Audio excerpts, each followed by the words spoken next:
you guys. Thank you so much for joining me today. And thank you for supporting me. Today, I have a friend with me that I met through school. So we are going to be discussing something hopefully very valuable to you, especially people who are looking to come into the United States to school. So I know him as Prince, but I don't know what other people call him or refer him as. So I'll let him do a little introduction and we'll dive straight in. So yeah, there you go. Okay, my name is Prince Osesiadudu, and people normally call me the Inspiring Prince. Inspiring Prince. The Inspiring Prince, yeah. Wow. Oh, I think I've seen it on your social media. You put it up. Yeah. So we actually come from the same hometown, right? And we come from Offenso. Sure. Yeah, so my dad is from Offenso, and I realize he also comes from Offenso. So we are, a big family. So we had a couple of questions. I know for a long time people have asked me, especially my friends back home in Ghana, or hopefully this applies to a lot of African countries. They've asked me how they can apply to graduate schools here in the United States. But because I did not come here on an international visa, or I came in here as a permanent resident, I did not have a lot of information. I did not think I had, that experience. So I'm glad someone is here to help us navigate through the process, and hopefully it can help you. This might be in two parts if it's too long. So I am going to ask you, you already introduced yourself, the Inspiring Prince. So tell us a little bit about your background and what you do right now, where you are. Let's just know.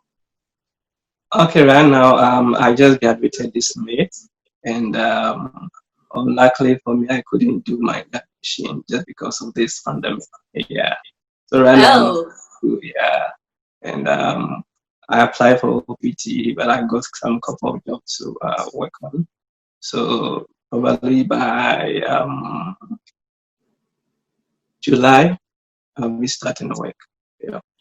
That is nice. So congratulations, and congrats on the job too. Hopefully in July you get to start. So when did you decide you wanted to study in the US, or you wanted to pursue a graduate education in the US? Okay, talking about studying abroad and like US to be precise, I remember back in class 2 when I was in class, and I always see the plane just moving about, and I said to myself, one day I want to continue my education abroad. So this was a burning desire that I had to pursue education.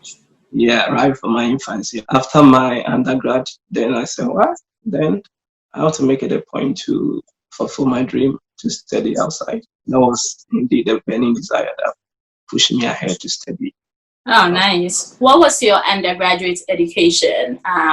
Where did you go? What did you do as an undergrad?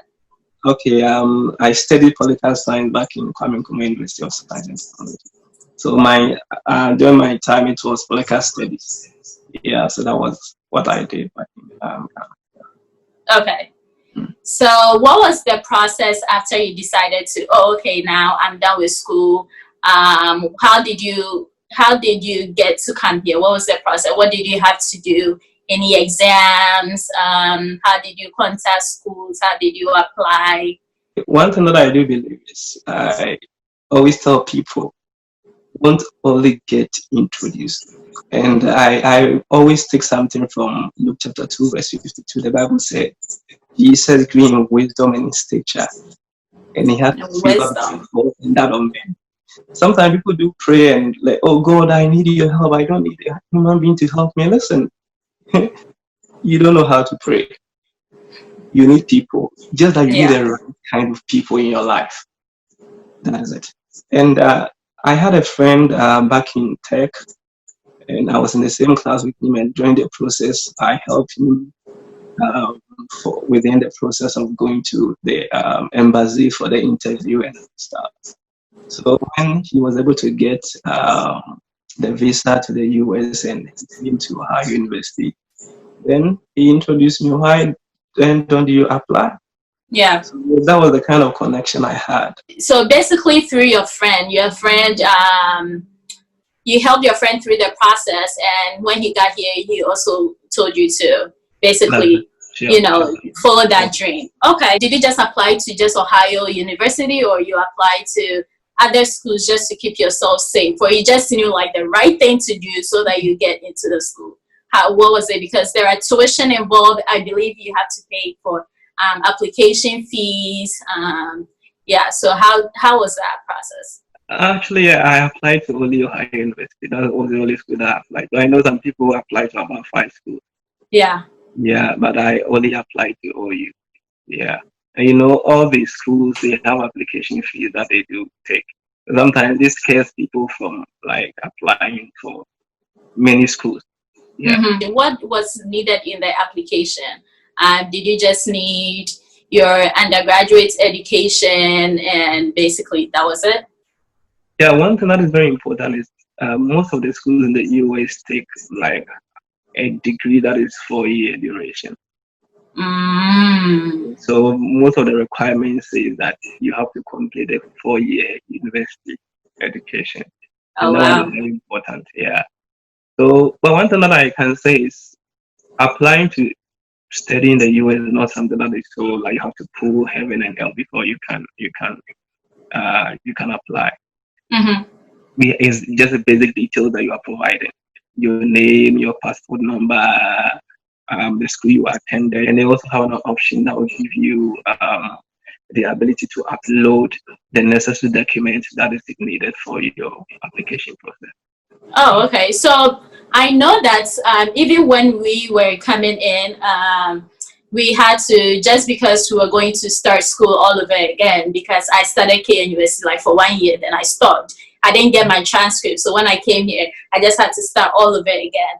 And we were just thinking about, do you have like SAT? You need to do like an English testing. I know people, some schools ask for TOEFL, GMAT, GRE, especially if you're doing graduate education. So did you have to write any of those? When you're looking at selecting a particular school to attend, they had a lot of options, and most of them take GRE or GMAT or TOEFL.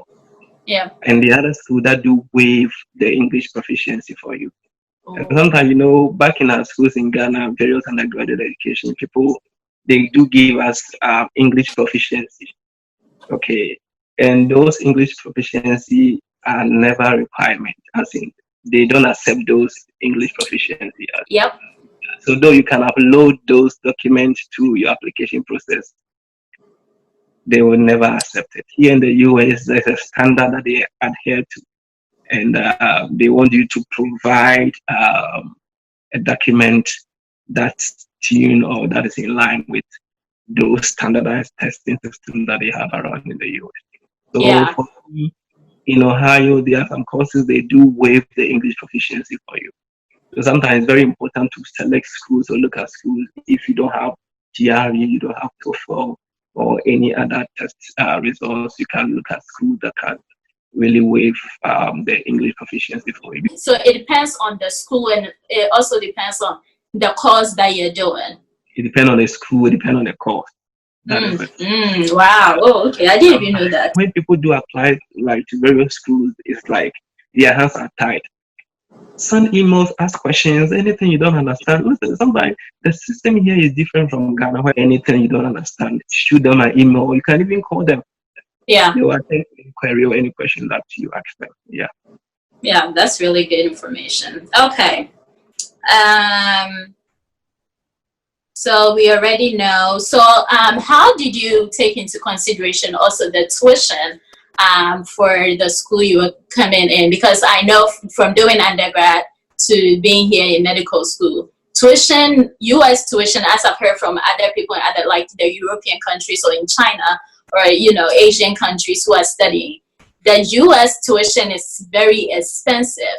And so how did you take into consideration, how did you plan on how you were going to pay for your tuition? What do you put into your plan so that you're able to take care of the tuition and you're not struggling to pay that?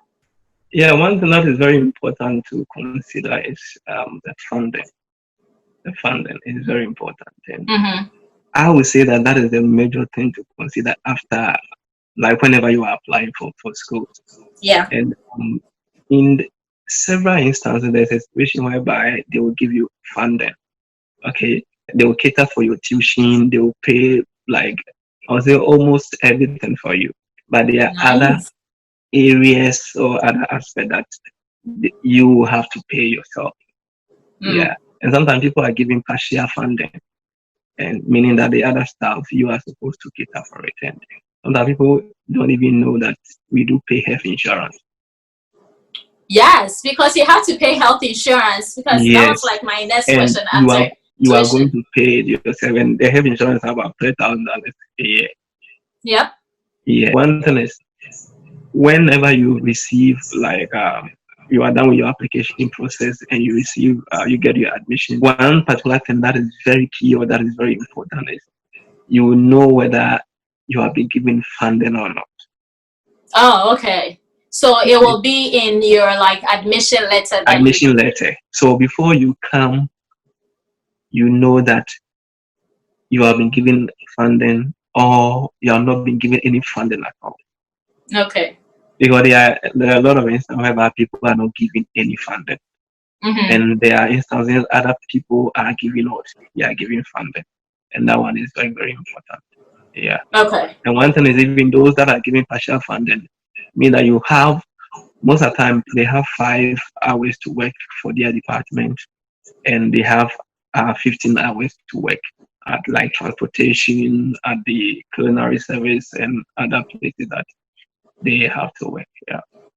So even with the funded, there are like conditions you have to like fulfill before like you're even given the whole thing. One thing is there are some schools in the US, they will give you the opportunity to apply for funding.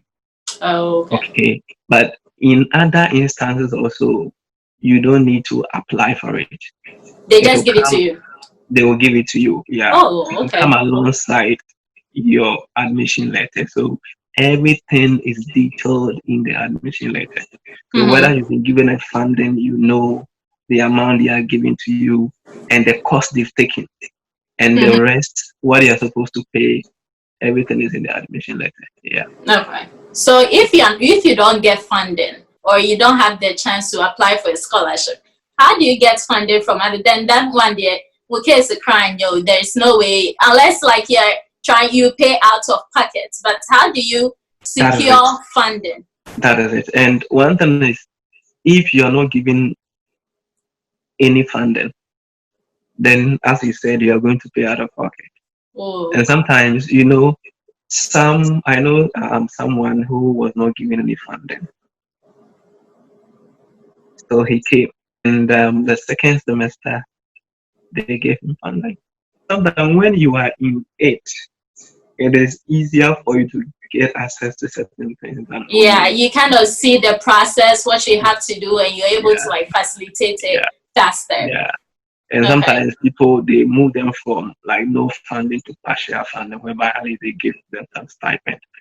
So would you advise someone that even if you don't get funding, I mean, not, I guess not in all circumstances, you have to look at maybe the money that you have to pay for, but would you advise someone, even if you are not getting any funding or partial funding and you think you cannot pay out of pocket, you should still come, and when you come, figure it out? Would you advise someone to do that?